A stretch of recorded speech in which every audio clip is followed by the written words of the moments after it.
Bonjour et bienvenue dans une nouvelle vidéo sur la cybersécurité. Donc ici, on va transformer le laboratoire de pivot en laboratoire de pivot avec le chain proxy avec une machine sur Windows XP sans service pack en version anglaise, sinon ça ne fonctionnera pas. Ceci aura pour but de faire une exploitation proxy chain sur la prochaine vidéo. Donc on voit qu'ici, la différence, c'est que les adresses IP ne sont plus les mêmes, aussi bien au niveau des machines qu'au niveau des switches, et on aura une vulnérabilité VSFTPD sur la machine Linux x64 qui avant dans la vidéo était la machine B. On va la transformer en machine A.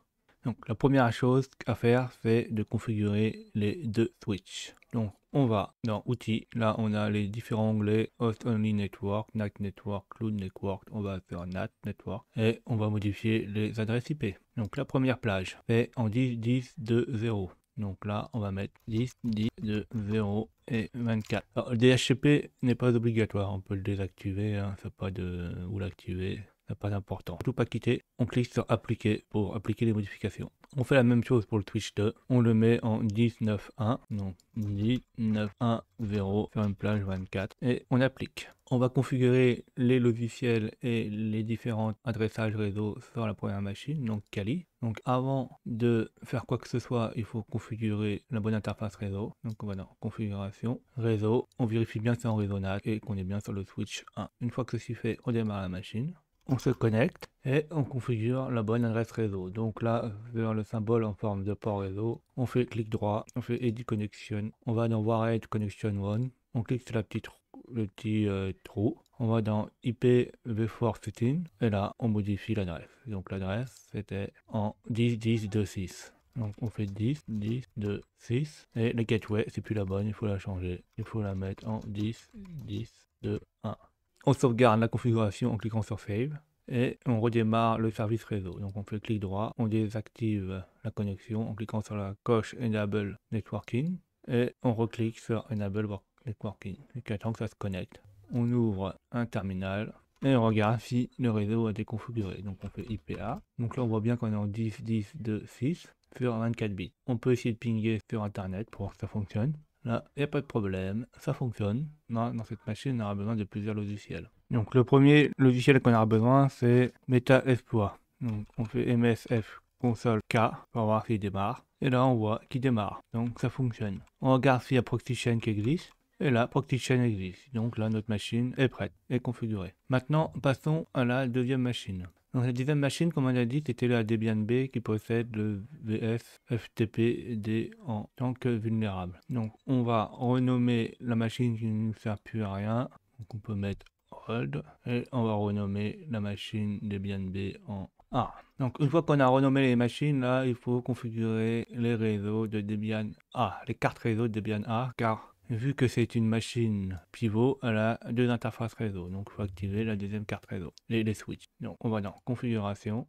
on va dans réseau. Donc déjà là, le première carte réseau elle va sur le switch 1 et la deuxième carte réseau il faut l'activer. Il faut le mettre dans réseau NAT et mettre le switch 2. Là, les interfaces réseau sont mis physiquement dans la machine virtuelle. Donc une fois les cartes réseau configurées, il faut démarrer notre machine Debian pour configurer les adresses IP. Donc une fois connecté, il faut voir combien d'interfaces réseau on a et quel est leur nom. Donc on fait un IPA.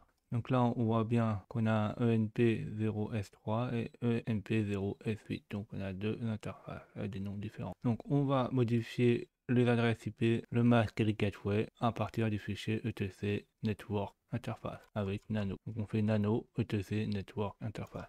Donc la première interface elle est déjà mise en adresse statique, il n'y a plus qu'à changer l'adresse statique de la première adresse, la première carte réseau. Donc on voit que la première adresse c'est sur le switch 1, donc c'est un 10 10 2 15. Donc 10 10 2 15 et le gateway est 10 10 2 1. Après, la carte réseau elle s'appelle ENP0S8. Pareil, on met en mode adresse fixe. L'adresse c'est 10.9.1.22. Donc 10.9.1.22 et en 24. Donc on sait qu'il y aura une gateway sur le 10.10. On sait qu'il y aura un gateway sur le 10.9.1.1. Et il faut pas oublier aussi de mettre Allo pour le branchement à chaud des cartes réseau, hot plug ENP0 S8. Une fois que ceci est fait, on sauvegarde la configuration. Donc on écrit les fichiers, on fait CTRL O, on fait Entrée, on fait CTRL X pour quitter l'éditeur. Là, on va redémarrer l'interface réseau pour qu'il prenne en compte la configuration réseau. Donc on fait un système, CTL, Restart, Networking. Donc une fois que le réseau est redémarré, on fait un IPA et on regarde si ça a bien été configuré les adresses. Donc on voit bien que sa première adresse c'est bon, on a 10, 10, 2, 15 et sur l'autre là on a 10, 9, 1, 22. On peut pinguer sur l'adresse Kali Linux, donc pour voir si on a bien un ping. Alors pivot topologie, donc on dit 10, 2, 6, donc on ping sur le 10, 10, 2, 6. Et là, on voit qu'on peut pinguer, donc ça fonctionne. On va configurer l'interface réseau sur Windows XP. Donc là, Windows XP que j'ai mis là, c'est Windows XP en version anglaise avec sans service pack. Et si vous voulez l'installer, il y a des tutoriels sur internet et vous trouverez aussi une licence et ça sera à vous de le faire. Ça c'est simple à installer. La prochaine étape, c'est de configurer Windows XP. Donc là, avant de le démarrer, il faut configurer sur quel switch il doit aller. Donc on va dans configuration, dans réseau, et dans réseau là, c'est pas le switch 1, mais c'est le switch 2 qu'on a besoin de mettre. On fait OK. Si on regarde dans le pivot, on a besoin de ce switch là pour aller là. On démarre Windows XP. Alors Windows XP, il y a plein de tutoriels pour savoir l'installer. Et je vais pas vous faire à vous de trouver une licence valide. C'est pas à moi de vous la donner. Une fois qu'on est sur Windows, il y a plusieurs façons de configurer le réseau. Soit on fait Start, on va dans Control Panel et Network, Internet Connection et Network Connection, Local ARA et Propriété, et dans le TCP/IP. Soit il y a une méthode plus simple, on va dans Start, on Run, on tape ncpa.cpl, on fait OK, Local ARA Network, et là on peut dans les propriétés, dans Internet Protocol TCP/IP et configurer ceci. Donc là, ce qu'on veut, nous, c'est une adresse statique. Donc on veut l'adresse 19.1.12. Donc 19.1.12 et on a un sous-réseau sur 24 bits. Donc il donnera 255 sur 255. 255 et on laisse à 0 le dernier. On a le gateway par 0, donc c'est 10, 9, 1 et 1.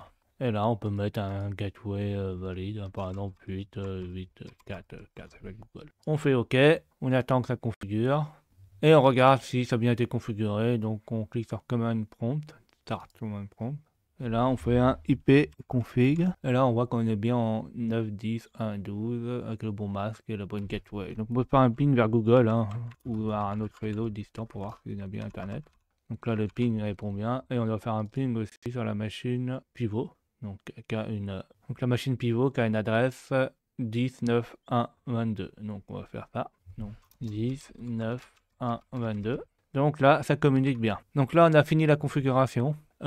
Pour la machine pivot là, pour l'installation de VSFTPD, si vous ne savez pas faire, bah regardez la vidéo sur le laboratoire comment effectuer l'installation de VSFTPD qui possède un backdoor. J'espère que vous avez appris des choses, comment créer cette machine virtuelle. N'hésitez pas à faire des retours en mettant des commentaires, à mettre des pouces bleus, à vous abonner et à cliquer sur la cloche pour voir les nouvelles vidéos.